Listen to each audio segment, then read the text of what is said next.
আজ শ্রাবণ মাসের দ্বিতীয় সোমবার। এই দিনটি ভোলেনাথের ভক্তদের কাছে অত্যন্ত পবিত্র ও শুভ বলে মানা হয়। আর একটা আজকে আমাদের মালদাবাসীর কাছে গর্বের বিষয় হলো আজ আদিনাথ বাবার প্রতিষ্ঠাতা। আজকে আমাদের মালদাতে আদিনাথ বাবার প্রতিষ্ঠা হবে, তাই আজকে কিন্তু বিশেষ একটা দিন। তো হ্যালো এভরিওয়ান, সবাই কেমন আছো? আশা করছি ভালো আছো। আবার একটি মিনি ব্লগে তোমাদের অনেক অনেক শুভেচ্ছা ও ভালোবাসা। সকাল সকাল স্নান ধান করে তারপরে ছাদে চলে গিয়েছিলাম কিছুটা ফুল আনার জন্য।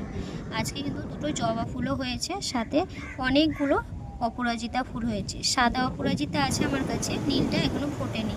তো রেডি হয়ে নিয়েছি, আগে বাড়িতে পুজো দিয়ে নিব, তারপরে পাড়ার মন্দিরে পুজো দিয়ে নেব। আর আমি যেভাবে করি সেটাই কিন্তু তোমাদের সাথে শেয়ার করছি।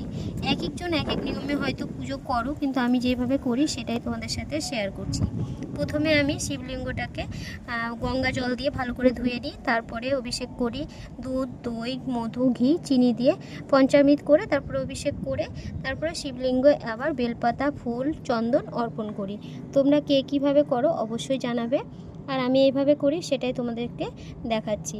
আমি বাড়িতে পুজোটা করে তারপরে মন্দিরে চলে এসেছিলাম, মন্দিরেও সেই একই রকমভাবেই করব। তারপরে ধূপ ধুনো দেখাবো, দেখিয়ে বাবার কাছে সবার মঙ্গল কামনা করব, সাথে আমাদের বাড়ির জন্য মঙ্গল কামনা করব। আর আমি কিন্তু এই দিনটাকে খুব মানি, ছোট থেকে মেনে এসেছি, এখনও মানি। ভরসা সবসময় আছে বাবার প্রতি। তাই বাবার মানে যা অভিযোগ হয়, যা মানে কষ্ট হয়, সবটাই হয়তো মানুষের থেকে ঠাকুরের কাছেই হয়তো মানে বলা ভালো। মানুষের কাছে মানুষ হয়তো এক কান থেকে আর এক কান করবে, তাই হয়তো ঠাকুরের কাছেই বলা ভালো। সে যা করবে আশা করি ভালোর জন্যই করবে। তো সবার কেমন লাগলো এই ছোট্ট মিনি ব্লগটা, আমার পুজোর ব্লগটা, তোমরা জানাবে। আর ভালো লাগলে একটা লাইক কমেন্ট করবে। ততক্ষণের জন্য তোমরা সবাই ভালো থেকো, সুস্থ থেকো। আর হর হর মহাদেব, যাতে মহাদেব সবার দুঃখ কষ্ট সব বাধা বিপত্তি সবার দূর করে দেয়। সবাই সুস্থ থেকো, ভালো থেকো। দেখা হচ্ছে পরের ভিডিওতে।